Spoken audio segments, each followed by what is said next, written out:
ആംബുലൻസിൽ 1/4 കിലോയോളം MDMA കടത്തിയ കേസിലെ മുഖ്യ സൂത്രധാരൻ അറസ്റ്റിൽ. സാഹസികമായാണ് ഉത്തർപ്രദേശിലെ ഗ്രേറ്റർ നോയിഡയിൽ നിന്നും പ്രതിയായ റിയാസിനെ പോലീസ് പിടികൂടിയത്. കല്ല് റിയാസ് എന്ന ഗുരുവായൂർ ചൊവ്വലൂർപ്പടി സ്വദേശി അമ്പലത്ത് വീട്ടിൽ റിയാസാണ് അറസ്റ്റിലായത്. കഴിഞ്ഞ മെയ് 26-ന് വാണിയമ്പാറയിൽ വെച്ചാണ് ലഹരിമരുന്ന് പിടികൂടിയത്. ഈ കേസിൽ അറസ്റ്റിലായ രണ്ടുപേരെ ചോദ്യം ചെയ്തതിൽ നിന്നാണ് അന്തർ സംസ്ഥാന ലഹരിക്കടത്ത് കേസിലെ മുഖ്യ കണ്ണിയായ റിയാസിനെക്കുറിച്ച് വിവരം ലഭിക്കുന്നത്. സംഭവത്തിനു ശേഷം ഒളിവിൽ പോയ ഇയാളെ ഉത്തർപ്രദേശിലെ ഗ്രേറ്റർ നോയിഡയിൽ നിന്നാണ് Thrissur city police commissioner Nakul Rajendra ദേശ്മുഖിന്റെ നേതൃത്വത്തിലുള്ള സംഘം പിടികൂടിയത്. മാസവാടക 1.5 ലക്ഷത്തോളം വരുന്ന ഫ്ളാറ്റ് സമുച്ചയത്തിലാണ് ഒളിവിൽ കഴിഞ്ഞിരുന്നത്.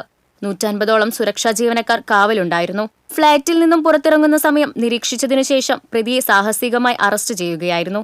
ബാംഗ്ലൂരിൽ നിന്ന് കേരളത്തിലേക്ക് പല മാർഗങ്ങളിലായി ലഹരി കടത്തുന്ന സംഘങ്ങളുടെ തലവനാണ് പിടിയിലായ റിയാസ് എന്ന് പോലീസ് പറഞ്ഞു. Thrissur city narcotic cell assistant commissioner Shibu, police ഉദ്യോഗസ്ഥരായ V Ameer Ali, TV Jeevan, KB Vipin Das, S Lalu, KB Nivya, Mithun, Vaishakh Raj, Stio Jose, Nitheesh, Sangeeth, Arun, Rahul എന്നിവർ അന്വേഷണ സംഘത്തിലുണ്ടായിരുന്നു. TCV news, Thrissur.